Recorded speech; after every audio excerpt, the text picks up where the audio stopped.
Hello.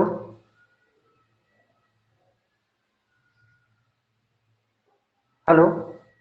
Sir, yes sir, आवाज आ रही sir. ठीक। तो हम सबसे पहले क्या देख लिए, हमको पूरे लॉ ऑफ कॉन्ट्रैक्ट को एक साथ डिजाइन करना है। प्रिलिमिनरी, उसमें दो धाराएं, सेक्शन 1, सेक्शन 2। सेक्शन 1 किस बात का इंट्रोडक्शन दे रही है? 3। इस एक्ट का नाम क्या है, इसका विस्तार कहां पे है, और ये प्रारंभ कब हुआ, इन्फोर्स कब हुआ। इस एक्ट का नाम भारतीय संविदा अधिनियम 1872। विस्तार संपूर्ण भारत पर। प्रभावी कब हुआ? 1 सितंबर 1872 से। ये तीनों बातें यानी तीनों प्रश्न का उत्तर आपको सेक्शन 1 में मिला। दूसरा, सेक्शन 2 निर्वचन खंड है, डिफिनेशन क्लॉज है, और इसमें 10 परिभाषाएं हैं। पहला प्रपोजल सेक्शन 2A में, प्रॉमिस सेक्शन 2B में, प्रॉमिजर एंड प्रॉमिजी सेक्शन 2C में, कंसीडरेशन सेक्शन 2D में, एग्रीमेंट ई में, रेसिप्रोकल प्रॉमिस F में, वाइड एग्रीमेंट G में, कॉन्ट्रैक्ट H में, वाइड डेबल कॉन्ट्रैक्ट I में, और वाइड कॉन्ट्रैक्ट J में। इस तरीके से सेक्शन 2 में ये 10 परिभाषाएं होंगी। ये भी हमारा एक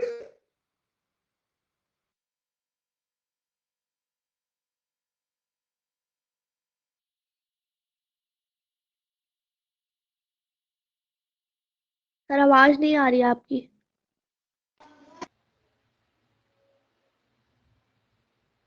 आवाज आ रही है भैया?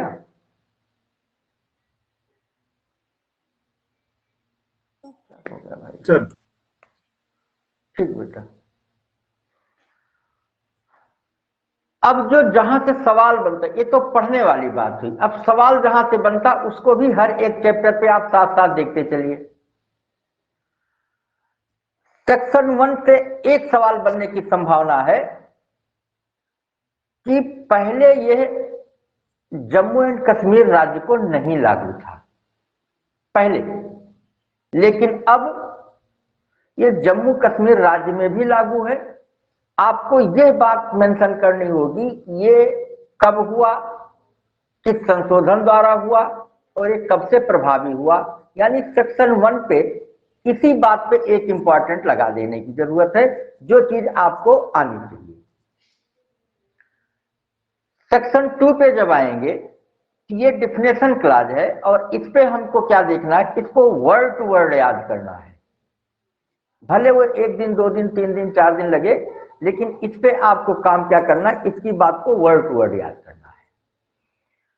सवाल सब आपकी पकड़ में आएंगे। दूसरी चीज, जो ये 10 बातें हैं, जैसे प्रपोजल हुआ, अब इसकी सिनॉप्सिस होनी चाहिए, आपने बनाया होगा, उस पे आपको काम करना है कि definition of proposal, essential element of proposal, kind of proposal, rule of communication, revocation and acceptance of proposal, और difference between proposal and invitation of proposal. अगर इतनी बातों को आप पहले सिनॉप्सिस बनाइए। जब ये सिनॉप्सिस बन जाएगी, तब आप देखेंगे कि what is proposal, what is the essential element of proposal. उसमें तब आप देखेंगे कि वो निश्चित होना चाहिए, निश्चित किए जाने योग्य होना चाहिए, और विधिक संबंध स्थापित करने का आशय होना चाहिए, कम्युनिकेट होना चाहिए। ये सब चीजें आप, फिर उसमें केस लॉ क्या है, ये सब चीजें आपने नोट्स में बनाया हुआ है, नोट्स में पढ़ा हुआ, लेकिन इस एंगल पे पढ़ने की जरूरत है, तब सवाल बन के निकल आएंगे। इसी प्रकार से जितनी हमारी परिभाषाएं हैं, 10 परिभाषाएं हैं। जैसे हम करार की बात करेंगे, करार क्या कह रहा है? करार क्या है? एवरी प्रॉमिस, प्रत्येक वचन, और एवरी सेट ऑफ प्रॉमिसेस, प्रत्येक वचनों का संवर्ग यदि एक दूसरे के लिए प्रतिफल है तो वो करार है। यानी proposal plus acceptance equal to promise, promise equal to consideration equal to agreement, agreement is plus enforceable by enforceability of law equal to contract. ये हुई बात। अब डिफिनेशन क्लॉज को याद करके इसके एक एक सेट को अभी जब आगे जाएंगे तो ये सब मिलता जाएगा। जब हम सेकंड चैप्टर में आएंगे तो फिर हम इसी क्रम में आएंगे। सेकंड चैप्टर क्या है? Communication, acceptance and revocation of proposal. जब कम्युनिकेशन की बात आई तो rule of communication of proposal. अब इसमें अगर आप बहुत ध्यान से देखेंगे तो 3-4 कम्युनिकेशन के बारे में है, 5-6 रिवोकेशन के बारे में है, और 7-8 धारा वो एक्सेप्टेंस के बारे में है। तो कम्युनिकेशन किसका? प्रपोजल के संबंध में क्या नियम है, एक्सेप्टेंस के संबंध में क्या नियम है, रिवोकेशन के संबंध में कम्युनिकेशन का क्या नियम है। अगर आप इसको अलग अलग सेट करके देखेंगे और आप पूरा कंसेप्ट नहीं क्लियर कर रहे हैं, पूरा नोट्स नहीं बना रहे हैं, तो आप इसको छोटे छोटे प्रश्नों के उत्तर के रूप में देख लीजिए। आप लिखेंगे कि प्रस्ताव के संसूचना संबंधी नियम। अब आपको प्रोविजन पता है, 2 धाराएं हैं, 3 और 4। कम्युनिकेशन के संबंध में 2 नियम, एक नियम 3 में मिलता है, दूसरा नियम 4 में मिलता है। 3 में क्या है कि प्रस्ताव की संसूचना पक्षकारों के कार्य या आचरण द्वारा होगा। कम्युनिकेशन व्हेन कंप्लीट, प्रस्ताव की संसूचना कब कंप्लीट होगी? जब वो जिससे की गई है उसके ज्ञान में आ जाए। मतलब दो प्रश्न दे रही हैं। कोई कम्युनिकेशन प्रस्ताव का किया कैसे जाएगा और वो कंप्लीट कब होगा। ठीक यही बात एक्सेप्टेंस के बारे में आ गई। एक्सेप्टेंस को कम्युनिकेट किया कैसे जाएगा और एक्सेप्टेंस कब कंप्लीट होगा। जब एक्सेप्टेंस के कंप्लीट की बात आएगी तो यहां पे 2 भाग बट जाएंगे। प्रपोजल के प्रस्तावक के विरुद्ध कब कंप्लीट होगा और एक्सेप्टर के विरुद्ध कब कंप्लीट होगा। दोनों नियम आपने देख रखे हैं। एक की जब शक्ति के बाहर हो जाए और जब प्रस्तावक के ज्ञान में आ जाएगा तो एक्सेप्टर के विरुद्ध। ये चीजें छोटे छोटे टुकड़े में करके देखेंगे, सवाल यहां से बनेगा।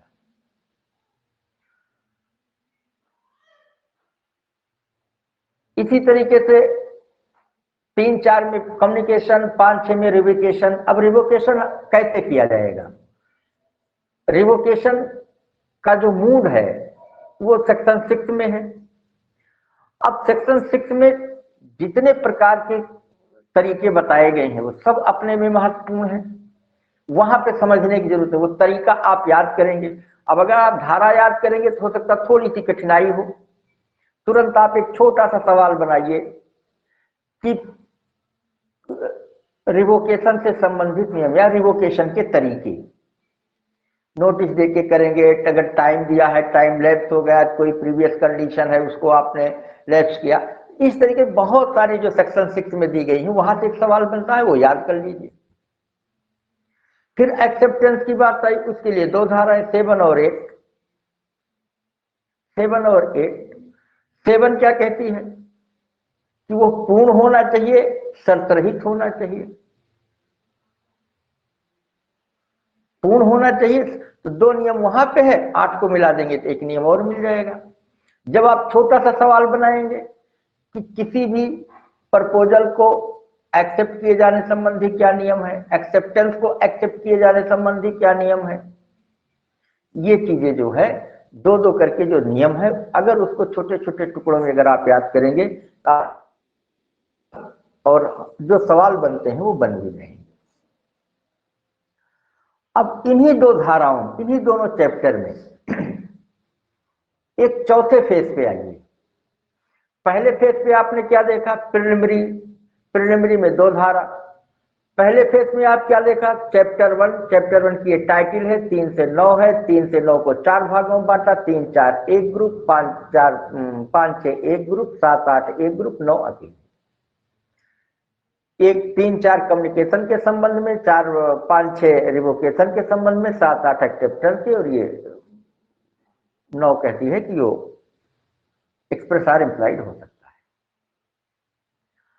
अब इसी सेक्शन चैप्टर 1 में और प्रिलिमिनरी में और नीचे जाइए और थोड़ा सा डीप जाइए, फिर आप देखिए कि कौन सी ऐसी चीजें हैं जो प्रोविजन में नहीं है फिर भी इंपॉर्टेंट है। अभी तक हम सीधे लीक पे चल रहे थे, भैया ये धारा है और इस धारा में ये बात कही गई है, हम उसको पढ़ लिए, समझ लिए।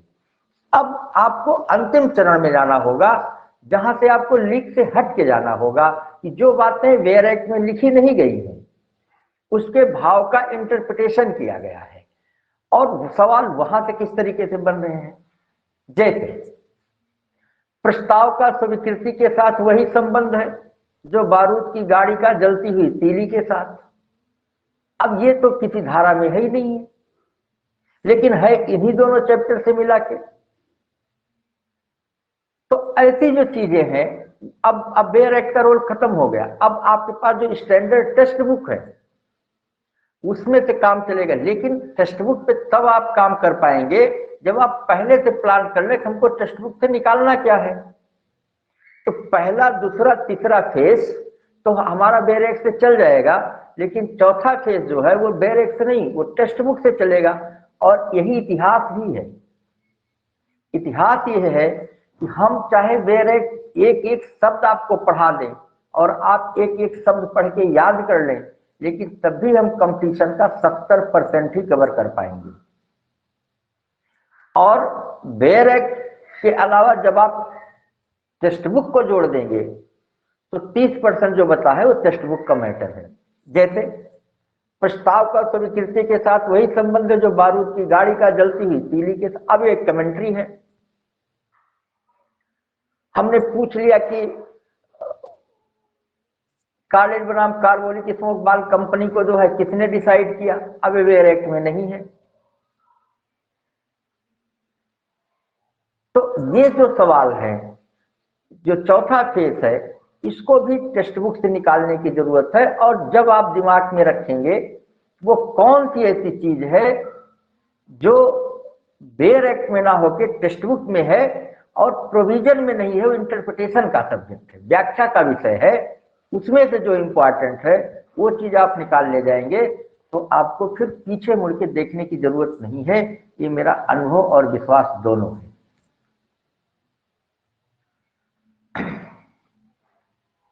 तो पहले चैप्टर प्रिलिमिनरी में और पहला चैप्टर जो 3 से 9 में है, दो फिर अब एक पूरी कंसेप्ट दो भाग में बट गई। एक तो जो कोडिफाइड है, जो प्रोविजन है, उसमें आपने देखा क्या क्या प्रोविजन, क्या एसेंशियल एलिमेंट। दूसरा कि जो कोडिफाइड नहीं है किंतु प्रोविजन कहीं प्रिंसिपल के रूप में है, कहीं मैगजीम के रूप में है, कहीं केस लॉ इंपॉर्टेंट है, कहीं स्टेटमेंट एग्जाम्पल है, कहीं कोई धारा का धारा से जोड़ रहा है। ये सब चीजें जब आप जोड़ ले जाएंगे, जैसे हमने रेसिप्रोकल प्रॉमिस की बात कही सेक्शन 2F, अगर हम अभी आपसे पूछ लें सेक्शन 2F का प्रोविजन अन्य चैप्टर में कहाँ पे है, तो आप देखेंगे कि जो है वो 51 से लेके 58 के बीच में रेसिप्रोकल प्रॉमिस की बात कही गई है, तो सेक्शन 2F को वहां से जोड़ेंगे। ये चीजें जो होती है वो अंतिम चरण की लड़ाई होती है, और इस पे काम कर गए आप तो फिर आपको पीछे मुड़ के खास करके प्री के लिए तो नहीं देखना है। इसी प्रकार से आवाज तो जा रही बेटा ना, आवाज का तो नहीं कोई इशू है? नो सर, बिल्कुल ठीक है। इसी प्रकार से जब हम चैप्टर 2 पे आते हैं, अब टाइटल पे पहले काम करेंगे। टाइटल हमारी क्या है? Contract voidable contract and void agreement. अब contract, voidable contract and void agreement, तो कॉन्ट्रैक्ट प्रोविजन कितना हो गया, सेक्शन 10 से लेके सेक्शन 30 के बीच में। अब इसको 3 भागों में बांट दीजिए शब्दों के कारण। संविदा, संविदा से संबंधित कितनी धाराएं, 3 धाराएं, 10, 11, 12, 14, 23, 25, इतनी धाराएं, 10, 11, 12, 14। वाइडेबल कॉन्ट्रैक्ट के बारे में 13 से लेके 19A, और वाइड के बारे में 20 से लेके 30। ये बात हो गई। इतना जब याद हो गया, अब फिर इसको और एक स्तर नीचे लेके चलिए कि सेक्शन 10 क्या कह रही है, सेक्शन 11 क्या कह रही है, 12 क्या कह रही है। प्रोविजन आपको पता है। सेक्शन 10 कह रही है essential element of valid contract, वैध संविदा के आवश्यक तत्व क्या है। 5 आवश्यक तत्व हैं। कॉम्पिटेंट पार्टी होना चाहिए, 1, फ्री कंसेंट होना चाहिए, 2, लॉफुल कंसीडरेशन होना चाहिए, लॉफुल ऑब्जेक्ट होना चाहिए, और नॉट रिस्ट्रिक्टेड बाय लॉ। ठीक है। अब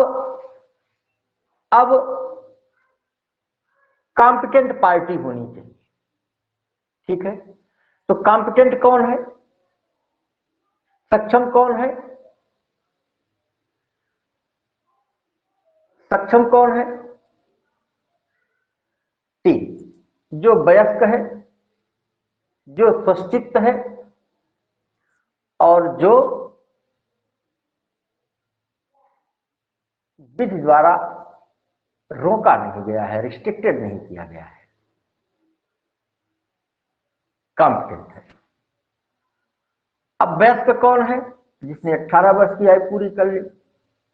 स्वचित्त कौन है, जो संविदा की प्रकृति को समझने में समर्थ है,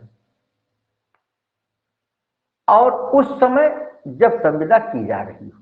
यानी यदि कोई व्यक्ति अंतरालों में विकृत चित्त रहता है, कभी पागल रहता है, कभी स्वचित्त रहता है, कभी पागल रहता है, कभी स्वचित्त रहता है, तो जिस टाइम पे वो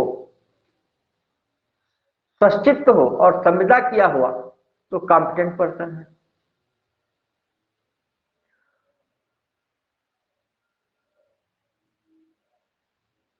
इसी प्रकार से जब 23 पे जाएंगे तो लॉफुल कंसीडरेशन और लॉफुल ऑब्जेक्ट। तो प्रतिफल और ऑब्जेक्ट की तो बात अपनी जगह पे है, पहले ये देखने की विधिपूर्ण क्या है। 5 बातें, जो विधि विरुद्ध हो, विधि के उपबंध को विफल करने वाला हो, कपटपूर्ण हो, किसी के शरीर या संपत्ति को क्षति पहुंचाने वाला हो, या अनैतिक या आवाज नहीं। आवाज तो जा रही होगी बेटा, देखो आ रही है। नेटवर्क भैया, नेटवर्क कभी नहीं तो अब किसी को नहीं जा रही बेटा, कि आपको नहीं, आवाज तो जा रही सर होगी। क्लियर वॉइस है। आवाज आ रही है। प्रॉब्लम सर उनकी आने क्लियर। आप क्या होगा बेटा, ठीक। अच्छा, बात समझ में तो आ रही है ना कि नहीं।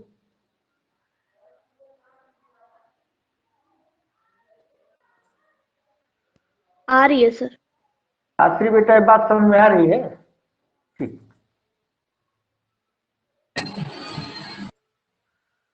में आ रही सर। अब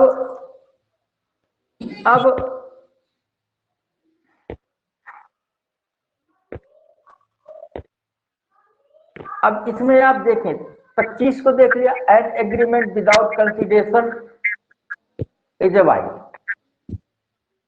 एक करार जो बिना प्रतिफल के किया गया है वो शून्य है। ठीक है। अश्विनी भैया अपना स्पीकर ऑफ कर लीजिए।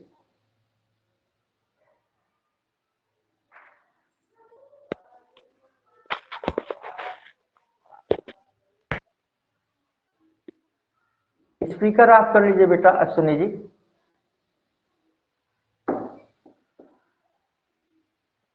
एक करार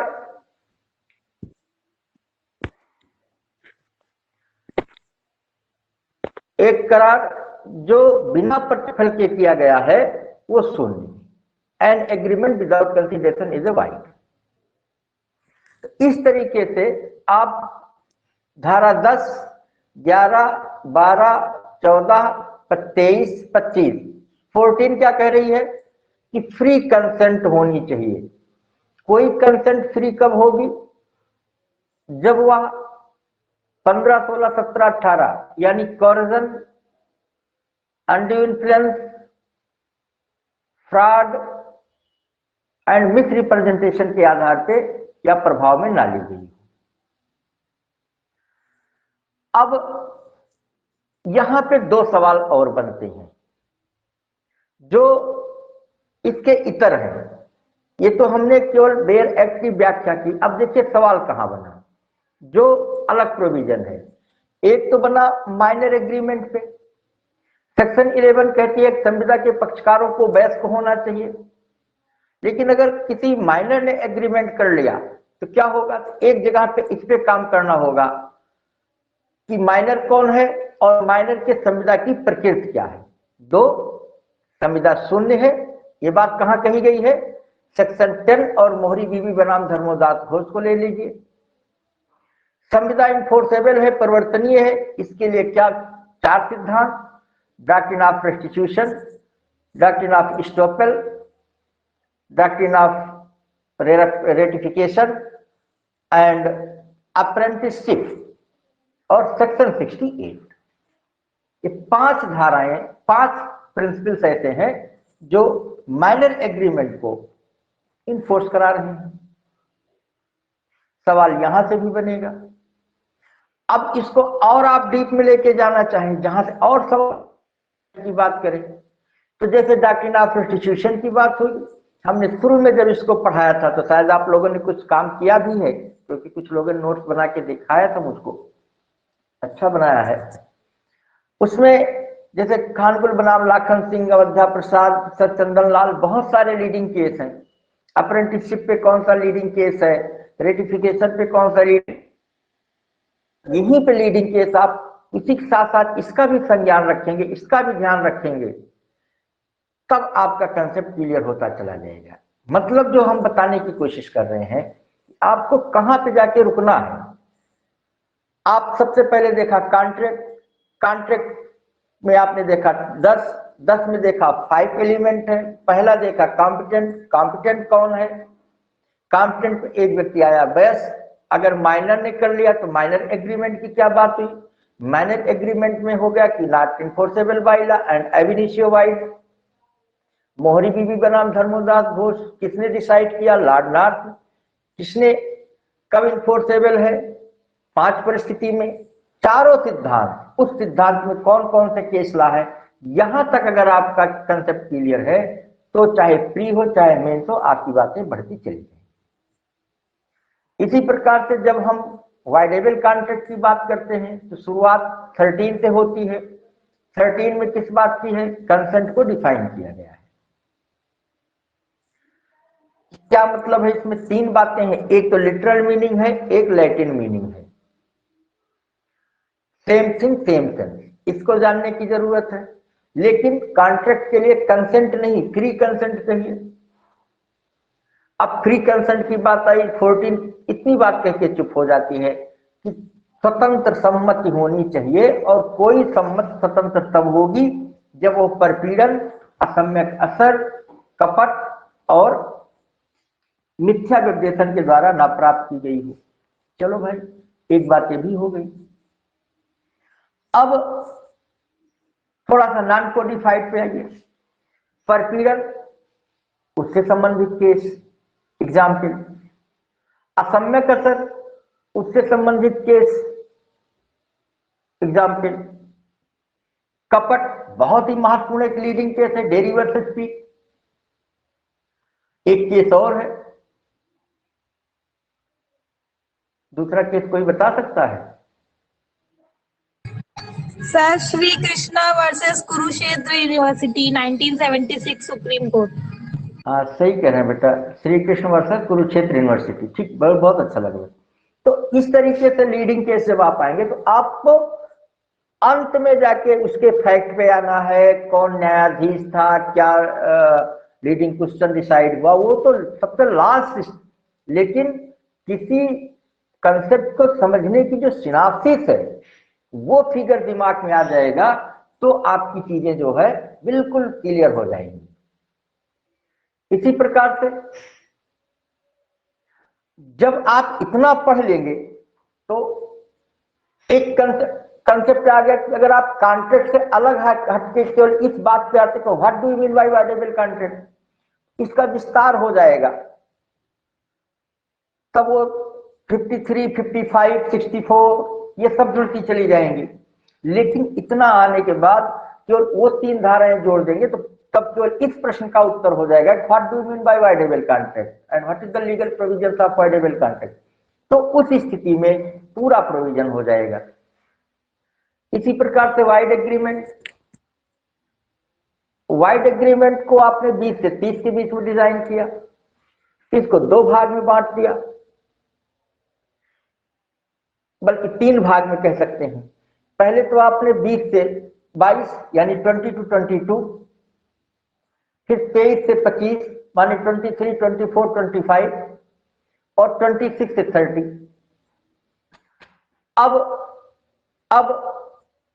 अब सेक्शन 20 to 22 के बीच में ये मिस्टेक की बात कही गई है।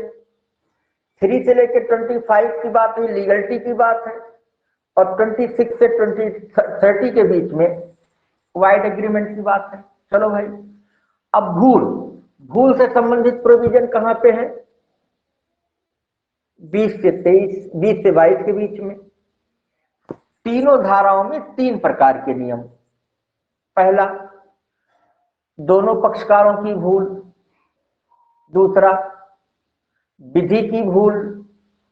तीसरा, एक पक्षकार की भूल। अब अगर दोनों पक्षकार तथ्य की भूल करें, संविदा शून्य होगी। दोनों पक्षकार विधि की भूल करें तो उसका दूसरा इफेक्ट होगा। अब क्या इफेक्ट होगा उसको देखिए। अगर दोनों पक्षकार तथ्य की भूल कर रहे हैं तो विधि उनको माफ कर दे रही, शून्य घोषित कर दे रही। चलो भाई, भूल गए, ह्यूमन एरर। अगर वो विधि की भूल कर रहे हैं तो यहां पे 2 नियम हैं। पहला, कि अगर वो ऐसी विधि का भूल कर रहे हैं जो भारत में प्रवृत्त है, तो उसका प्रभाव है कि संविदा शून्यकरणीय नहीं है, नॉट वाइडेबल। और यदि वह विदेशी विधि की भूल कर रहे हैं,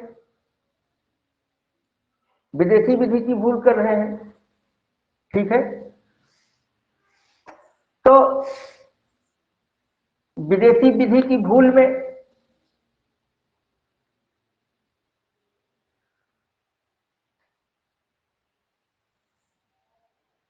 वो ऐसे माना जाएगा कि मानो को मिस्टेक ऑफ फैक्ट है, तथ्य की भूल के जैसा है, ठीक ना। अब यहां से कभी कभी एक अगर बहुत डीप चले जाए, सामान्यतः ऐसा बहुत बेड़े होता है, तो जैसे ही विधि को डिफाइन करेंगे तो इसको आप संविधान से थोड़ा जोड़ सकते हैं। अगर आप देखें तो विदेशी विधि, विदेशी राज्य, 2 शब्द इस्तेमाल किए गए। विदेशी राज्य होगा तो विदेशी विधि होगी, फॉरेन लॉ। अब विदेशी विधि की बात कहां पे आई? जो भारत नहीं है। अब अगर भारत को और विदेश को समझना होगा तो हमारे पास कॉन्ट्रैक्ट में इसका उत्तर नहीं है। अब इसके लिए हमको जाना पड़ेगा कॉन्स्टिट्यूशन में। कॉन्स्टिट्यूशन में क्या कोई बता सकता कि भारत को और विदेशी राज्य को कहां परिभाषित किया गया है?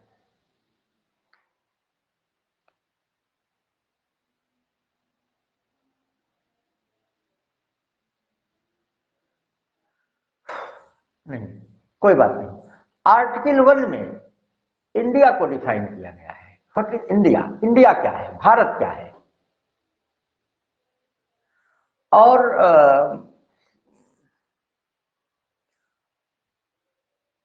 आर्टिकल 367 सब क्लास 3, शायद थोड़ा डाउट लग रहा है, लेकिन हमें लगता शायद सही है, एक बार देख लीजिएगा।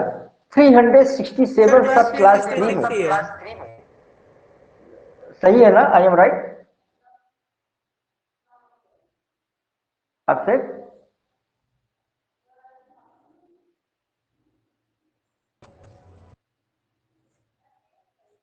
शायद सही है, गलत नहीं होना चाहिए। 367 सब क्लास 3 में अगर आप जाएंगे तो वहां पे विदेशी राज्य मिल जाएगा। अब इंडिया कौन है? आर्टिकल 1। विदेशी राज्य कौन है? उसी संविधान में वहां पे जाके परिभाषित किया गया है।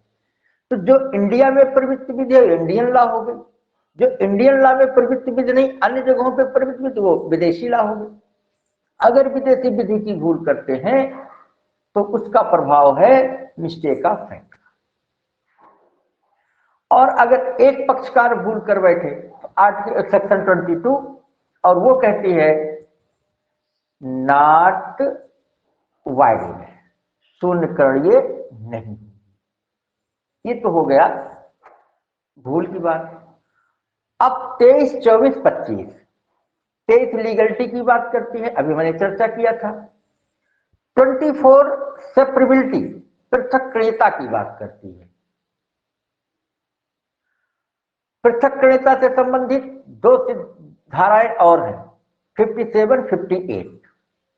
यानी जब भी हमें पढ़ना है तो 24, 57, 58 वहां व्यतिकारी वचनों के संदर्भ में है, रेसिप्रोकल प्रॉमिस के बारे में है, यहां पे सामान्य नियम। दोनों ही स्थितियों में यही बात कही गई है, तीनों धाराओं में। यदि किसी का एक पार्ट अनलॉफुल है दूसरा पार्ट लॉफुल है तो उसको अलग किया जा सकता है।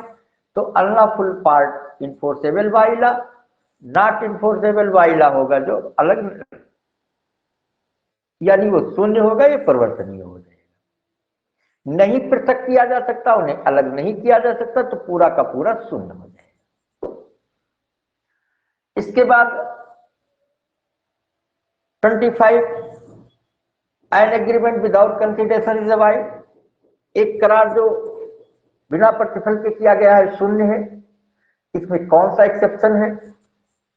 25 में 3, 63 और 185, जहां एजेंसी के सृजन की बात कही गई है, अवमुक्त परिहार की बात 63 में कही गई है और 25 में 3 बात।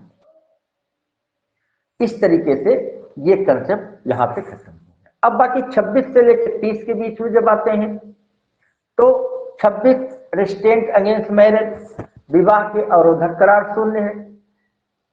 व्यापार के अवरोधक करार शून्य है 27 के अंतर्गत। विधिक कार्यवाहियों के अवरोधक करार शून्य है 28 के अंतर्गत। अनिश्चितता का करार शून्य है 29 के अंतर्गत और बाजी का करार शून्य है 30 के अंतर्गत। ये तो हो गई ऊपर ऊपर की बात।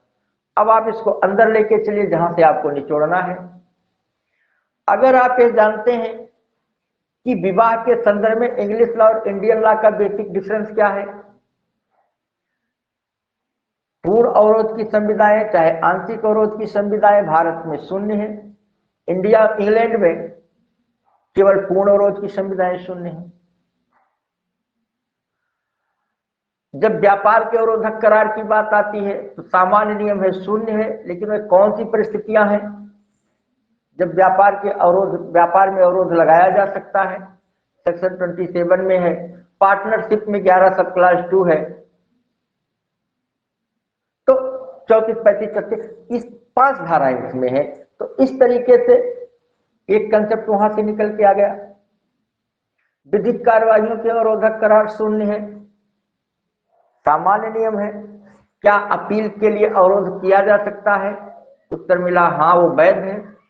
क्या इस बात का किया जा सकता है कि हम अपने मामले को मध्यस्थ के द्वारा निपटाएंगे? हाँ, किया जा सकता। कहने का तात्पर्य है प्रिंसिपल से ज्यादा इसके एक्सेप्शन पे काम करना है, सवाल आपका सही होता चला जाएगा। अनिश्चितता का करार शून्य है 29, बाजी का करार शून्य है। ठीक है, अब बाजी का करार सट्टेबाजी की संविदा, बाजी और सट्टेबाजी में क्या अंतर है? बाजी की संविदा और समाश्रित संविदा में क्या अंतर है, कॉन्टीजेंट कॉन्ट्रैक्ट में क्या अंतर है, इससे संबंधित महत्वपूर्ण लीडिंग केस क्या है, घेरूलाल का केस है, बहुत लीडिंग केस है, उसको भी जान जाएंगे तो आपका एक काम में हो जाएगा। सब चीजें हमने बता रखा है, आपके नोट्स में होगा। आज केवल इतना जानिए कि कहां कहां पे आपको जाके हिट करना। अगर वो चीज नहीं जान पाए, बेयर एक्ट की बात जानना, किताब की बात जानना, दूसरी बात जो प्रश्न जहां से बनते हैं उस पर अगर काम नहीं करेंगे तो पढ़ने वाली बात तो दूसरी है। हमें तो अभी आज पढ़ने की जरूरत नहीं, हमें तो यह है कि हमारे कंपटीशन को हम कैसे बीट कर ले जाएंगे, कैसे आगे निकल जाएंगे। इसलिए उन चीजों पे फोकस करना जहां से आपके सवाल बनने की संभावना है। थर्ड चैप्टर आया कॉन्टीजेंट कॉन्ट्रैक्ट का 31 से 36। आप जानते हैं 31 में डिफिनेशन है और हमने एक एक शब्दों में इसको एक्सप्लेन किया था। Positive event 32, negative event 33, future human conduct 34, specific time 35, impossible event 30। इससे संबंधित प्रोविजन एग्जाम्पल देख लेंगे, क्लियर हो जाएगा। अब सबसे बड़ा chapter performance of contract. Performance of contract की स्थिति क्या बनी 37 से 67, बड़ा चैप्टर। हमने इसको 4-5 भागों में पहले बांटा, आप भी बांटिए। वह संविधाएं जिनका पालन करना होगा 37, 38, 39। वह संविधाएं जिनका पालन नहीं करना होगा 62, 63, 64, 65, 66, 67। अब जब जिन संविधाओं का पालन करना होगा उन 3 धाराओं में 3 नियम। पहला, संविदा के पक्षकारों को अपने अपने वचनों का पालन करना होगा या पालन करने की प्रस्थापना करनी होगी, एक नियम। 37, 38 दूसरा नियम कह रहा है यह संविदा के पक्षकारों में से किसी एक पक्षकार ने अपने वचन का पालन करने से इनकार कर दिया या इनकार नहीं, पालन करने में असफल रहा तो क्या प्रभाव होगा। तो दूसरा पक्षकार अपालन के लिए दायित्व के अधीन नहीं होगा। तीसरा नियम, यदि संविदा के एक पक्षकार ने पालन करने से इनकार कर दिया या अपने को इनकैपेबल असमर्थ घोषित बना लिया, दूसरा पक्षकार संविदा को अधिकार के रूप में भी खंडित कर सकेगा और उससे प्रतिकर भी प्राप्त कर सकेगा। अब प्रतिकर किस रूप में प्राप्त कर सकेगा, वही बात मैंने कल 75 में बात कही थी कि जो सेक्शन 75 है वो ऐसे संदर्भ में है जहां पे संविदा अधिकार के रूप में भी खंडित की गई है। तो 39 रीड विथ 75, इसमें एक बहुत ही महत्वपूर्ण लीडिंग केस भी है, हमने जिक्र किया है। आप इस लीडिंग केस को भी जानिएगा, बहुत ही महत्वपूर्ण लीडिंग केस।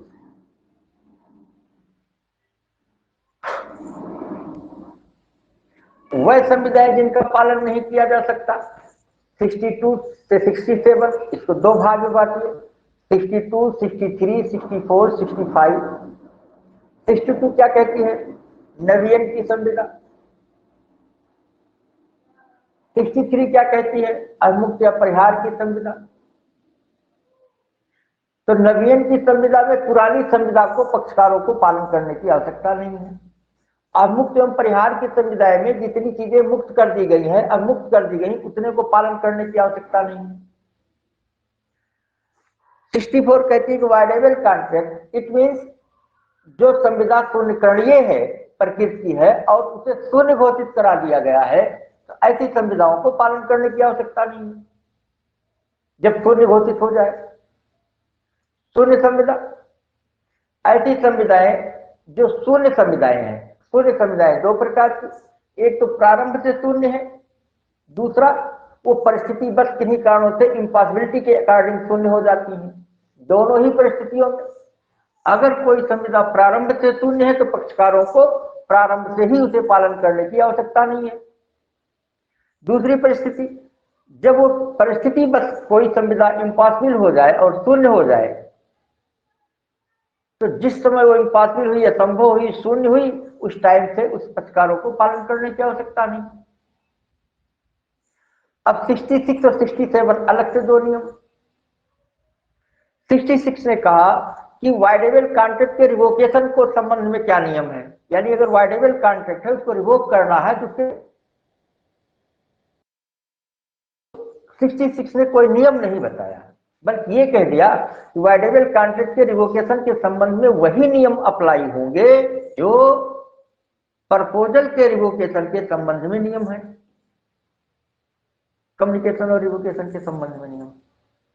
तो 66 ने इसका जिक्र कर दिया। 67 ने कहा यदि कोई संविदा हुई है जहां पे एक बात यह है कि एक पक्षकार के द्वारा कुछ ऐसा किया जाएगा कि संविदा का पालन करना आसान हो जाएगा दूसरे पक्षकार को, यदि उसने अपने कार्यों से उस संविदा को पालन करने का लिए आसान नहीं बनाया तो दूसरा पक्षकार किसी भी प्रकार के डिले के लिए जिम्मेदार नहीं होगा, ये 67 कहती है। तो इस तरीके से दोनों बातें, वह संविदाएं जिनका पालन किया जा सकता है 37, 38, 39, वह संविदाएं जिनका पालन नहीं किया जाना है 62 to 67, ये सब चीजें आपको इन दोनों धाराओं में मिल जाएंगी। इसके बाद जिन संविदाओं का पालन किया जाना है उन्हें कैसे करना होगा, कब करना होगा, कहां करना होगा, इसके संबंध में 40 से लेकर 50 के बीच में नियम है। और इसको आपने बहुत बखूबी से देखा है, जिसमें एप्लीकेशन नहीं देना है, समय भी निर्दिष्ट नहीं है, रीजनेबल टाइम, जहां एप्लीकेशन नहीं देना कि समय विस्तृत है तो कारोबार के अनुक्रम के जो टाइम है उसमें, तो वो जो नियम है वो हर एक धारा अपने अपने में एक एक नियम बता रही है। इसको आप यहां से देखने की जरूरत है। जब रेसिप्रोकल प्रॉमिस की बात आएगी तो 53-54 वाइडेबल की बात करती है, 57-58 सेपरेबिलिटी की बात करती है। इस यूनिट में केवल एक धारा बचती है 56, डॉक्ट्रिन ऑफ फ्रस्ट्रेशन, जो इम्पॉसिबिलिटी की बात करती है, और यहां से भी खूब सवाल बनते हैं। और रिसेंटली अभी मैंने आपको एक साथ 2-4 दिन पहले इस पर चर्चा किया था। असंभवता दो प्रकार की, previous impossibility, subsequent impossibility. Previous impossibility जो ab initio वाइड प्रोविजन 56 सब क्लास 1। सब्सिक्वेंट इम्पॉसिबिलिटी 56 सब क्लास 2। इसको किन नामों से जाना जाता है? फैलाव का सिद्धांत, विफलता का सिद्धांत, असफलता का सिद्धांत, नैराश्य का सिद्धांत, अलग अलग नामों से इसे जाना है, लेकिन अंग्रेजी में फ्रस्ट्रेशन, डॉक्ट्रिन ऑफ फ्रस्ट्रेशन। अब ग्राउंड ऑफ फ्रस्ट्रेशन क्या है? सब्जेक्ट मैटर का नष्ट हो जाना, अपेक्षित घटना का न घटित होना, वैधानिक परिवर्तन हो जाना, वैधानिक हस्तक्षेप हो जाना, पक्षकारों की मृत्यु या इनकैपेबल हो जाना, युद्ध घोषित हो जाना, इस तरीके से बहुत सारी चीजें ऐसी हैं जिन आधारों पे अगर वो संविदा इम्पॉसिबल हो गई। सर एक बार 40 से 50 के बाद फिर से बता दीजिए। 40 से 50 में बेटा, तो जो आपको मैंने नियम लिखाया है ना भैया, वो हर एक धारा में अपना अपना एक नियम है, जो उसकी बात है वही अपने आप में एक नियम है। जैसे 40 को आप पढ़ेंगे तो 50 के बाद जो सेक्शन है तो 51 से 58 में तो 53 और 55 को वाइडेबल कॉन्ट्रैक्ट के साथ जोड़ा हुआ है ना उसमें। ठीक है सर। और 57 और 58 को सेपरेबिलिटी के साथ जोड़ा हुआ है जी। 24, 57, 58 को देखा है ना भैया। ठीक ठीक सर। और जब आपने वाइडेबल कॉन्ट्रैक्ट की बात कही तो उसमें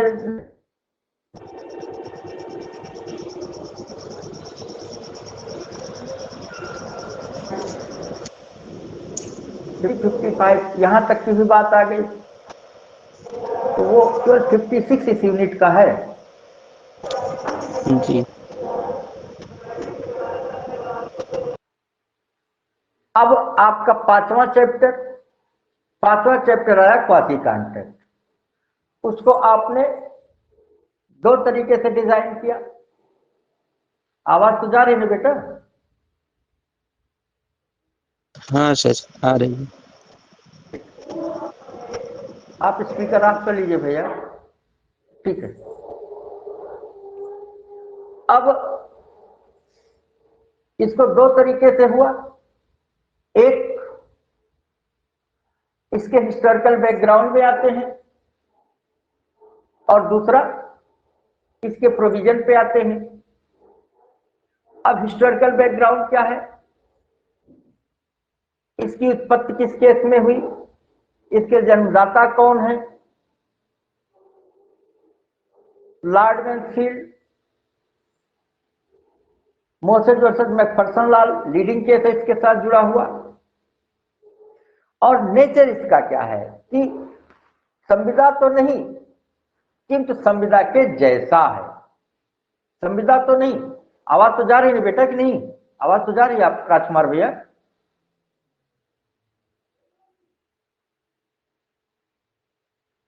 हेलो, आ रही है सर आवाज आ रही है सर। रही है आवाज। ठीक ठीक। तो संविदा नहीं, संविदा के जैसा। तो संविदा के जैसे में क्या बात आई? संविदा के जैसे में बात आई कि जो एक्सेप्टेंस है वो बाय कंडक्ट।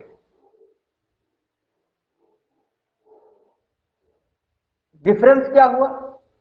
सामान्य संविदा में पक्षकारों को व्यक्तिगत और सांपत्तिक दोनों रूपों से उत्तरदायी ठहराया जाता है, और क्वासी कॉन्ट्रैक्ट में केवल सांपत्तिक रूप से ही उत्तरदायी पक्षकार होते हैं। बार बार मैं इसलिए कहता हूं कि डिफरेंस बहुत पूछा जाता है। अब जो प्रोविजन है, जो काइंड ऑफ क्वासी कॉन्ट्रैक्ट है, वो कहां पे डिजाइन किया हुआ है? 68 से लेके 72 के बीच में। 68 नेसेसिटी की बात करती है। किसको? देखो, इसमें संविदा के लिए असमर्थ व्यक्ति पूछा गया है। संविदा में करने के लिए असमर्थ व्यक्ति की वास्तविक आवश्यकताओं की पूर्ति की गई है, तो उसका प्रतिकर प्राप्त किया जा सकेगा।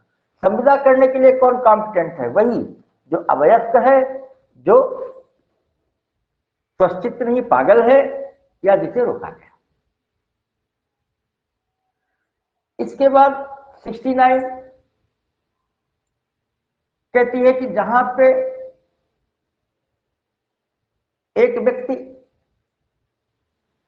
दूसरे के बिहाफ पे कोई पैसा पेमेंट कर देता है, जिसमें वो स्वयं हितबद्ध केवल है, बस इतना, लेकिन लायबिलिटी नहीं है, हितबद्ध केवल है, और उसने पेमेंट कर दिया है, तो फिर वो अपने पैसे की वापसी प्राप्त कर सकेगा। 70 क्या कहती है? जहां निःशुल्क रूप से इस काम करने का इरादा नहीं है, किंतु कुछ सीमा तक काम करने की इरादा है, तो अगर आपसे निःशुल्क सेवा करने का नहीं है और फिर आपसे काम लिया गया है, आप अपना पर सर्विस पाने के हकदार हैं। 71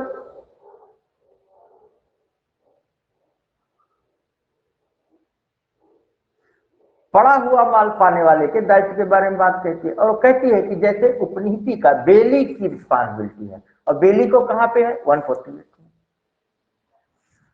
भूल या परपीड़न से अगर कोई सामान दे दिया गया है, माल दे दिया गया है, उसको भी वापस प्राप्त करने का हकदार है व्यक्ति 72 के अंतर्गत।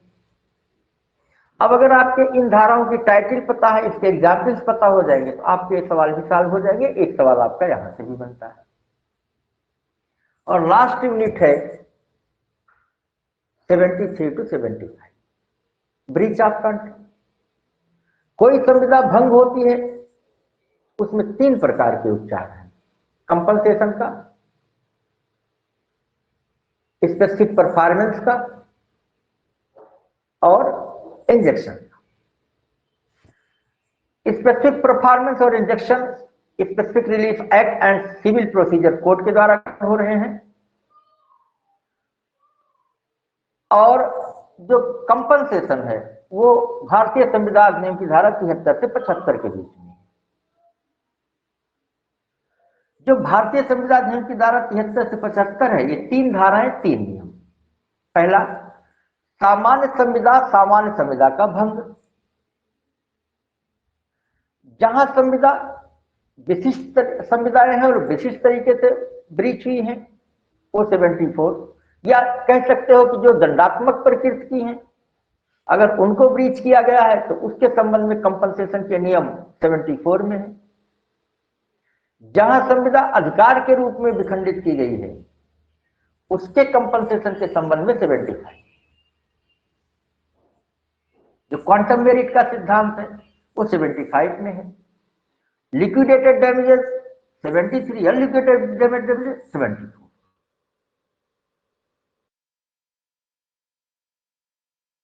तीनों धाराओं में छठपूर्त के संबंध में जो नियम है वो हेडेले बनाम बैक्सेंडेल। एक केस और छूट गया था, सेक्शन 59। सेक्शन 59 में भी एक लीडिंग केस है क्लेटन का बाद, उसको भी ध्यान रखिएगा। अब यहाँ पे हेडेले बनाम बैक्सेंडेल, इसमें जो छठपूर्त के संदर्भ में बात कही गई, जो सिद्धांत डेवलप किया गया, क्या अगर छठपूर्त हुई तो उसकी नुकसानी निर्धारित कैसे होगी। पहली कैटेगरी क्या बनी कि क्या पक्षकारों ने संविदा के समय ही छठपूर्त का निर्धारण कर दिया है, एक। दूसरा, पक्षकारों ने संविदा के समय छठपूर्त का निर्धारण नहीं किया है। अगर उन्होंने निर्धारण किया है तो कैसा, क्या सामान्य प्रकृति की छठपूर्त का निर्धारण किया है, दंडात्मक प्रकृति की छठपूर्त का निर्धारण किया है। अगर सामान्य प्रकृति की छठपूर्त का निर्धारण किया है तो इन्फोर्सेबल हो जाएगी। दंडात्मक प्रकृति का निर्धारण किया है तो इन्फोर्स नहीं होगी, बल्कि न्यायालय उसको रिजनेबल तरीके से दंडित कराएगा, इन्फोर्स कराएगा। दूसरी स्थिति बनी कि अगर पक्षकारों ने निर्धारित ही नहीं किया है तो ब्रीच की स्थिति में न्यायालय निर्धारण करेगा। जब न्यायालय निर्धारण करेगा तो 3 बातों को देखेगा। सामान्य क्षति हुई है तो सामान्य प्रतिकर का निर्धारण, विशिष्ट क्षति हुई है तो विशिष्ट प्रतिकर का निर्धारण, दूरवर्ती क्षति है कोई प्रतिकर नहीं। इस प्रकार से इस कंपनसेशन का निर्धारण किया गया। तो ये चीजें आप देखिए 1 घंटे में सेक्शन 1 से लेकर 75 तक, यही बात हम लोग 1 महीने से पढ़ रहे हैं। कॉन्ट्रैक्ट राजकुमार भैया कब से पढ़ाई हो रही है? हाँ सर, हमें लगता है वही जनवरी में शुरू किया गया था। 17 तारीख से ना? जी सर, हाँ 17 से। तो देखो 1.5 महीने आपने यही इतनी बात पढ़ी है और जितनी बात आज आपने 1 घंटे में पढ़ा है। नहीं सर ये 59 थोड़ा बता दीजिए। 59 एक दिन अकेले नहीं समझ में आएगा बेटा, उसको वहां से जोड़िए ना, रेसिप्रोकल प्रॉमिस सेक्शन 2F से, है ना भैया? जी सर, जी सर, जी सर। जैसे 59 में जो है वो एप्रोप्रिएशन ऑफ पेमेंट है, उसमें 3 धाराएं हैं, 59, 60 और 61।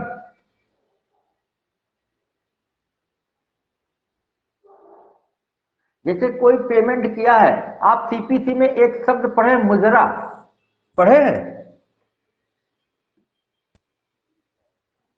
नहीं सर, ध्यान तो नहीं है। अरे भाई का राजकुमार भैया, हाँ सर, पढ़े होंगे, दूसरी टर्मिनोलॉजी है ना ये मुजरा। अरे तो सेटअप बता दो ना, मुजरा बताओ। सेटअप पढ़ा है? हाँ पढ़ा है सर, लेकिन याद नहीं है सर। अच्छा गजब। सेटअप किसी ने देखा है, पढ़ा है? अभिषेक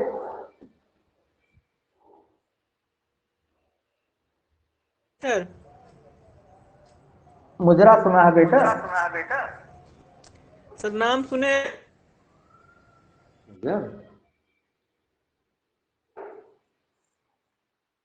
सीपीसी का ऑर्डर 8 सेटअप से संबंधित है भैया।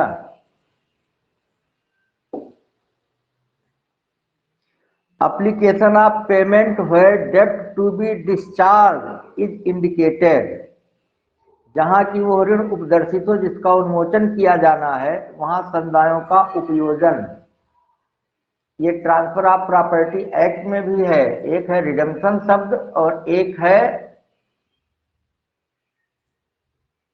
उन्मोचन। एक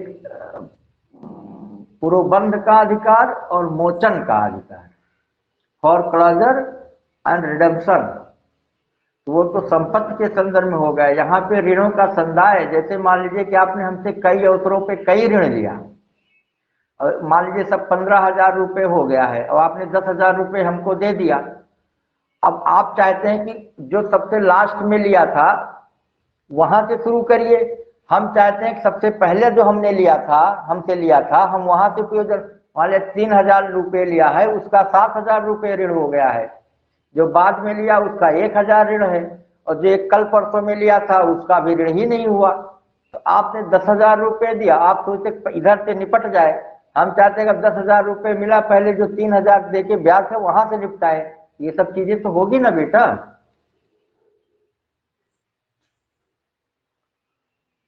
ठीक है राजकुमार। यस सर, हाँ सर ठीक है। अरे एक धारा तो अपने आप से पढ़ लो भैया।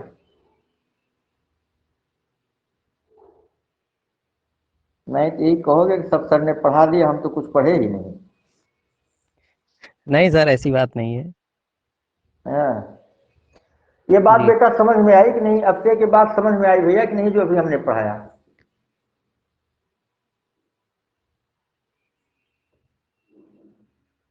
जी हाँ सर। सर आ गई। अच्छा विकास बात समझ में आई बेटा? Yes sir.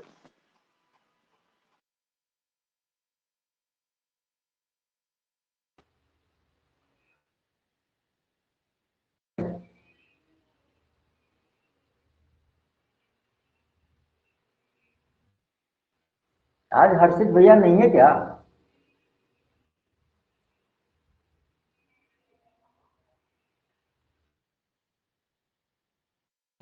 आदित्य समझ में आया बेटा?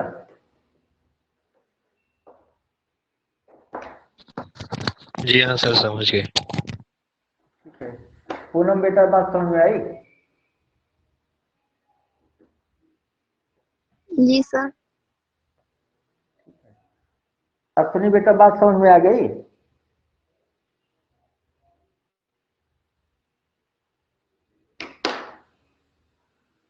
अदिति? हाँ सर मैंने कुछ क्लासेस किए हैं लेकिन हाँ आज तो पूरा रिवीजन हो गया ना बेटा ये। फिर से पढ़नी पड़े। जी जी लेकिन हाँ। ये हाँ ये थोड़ा फास्ट हुआ क्योंकि आपने शुरू में नहीं पढ़ा था ना भैया, इसलिए जो है एक लास्ट की यही है। जैसे अब जिन लोगों ने पढ़ रखा है जो चाहे तो इसको जो है एक बार में रिवीजन कर ले रोज तो ठीक हो जाएगा। ठीक है भैया? ठीक, थैंक यू भैया। हाँ बेटा। Sir life insurance section 30।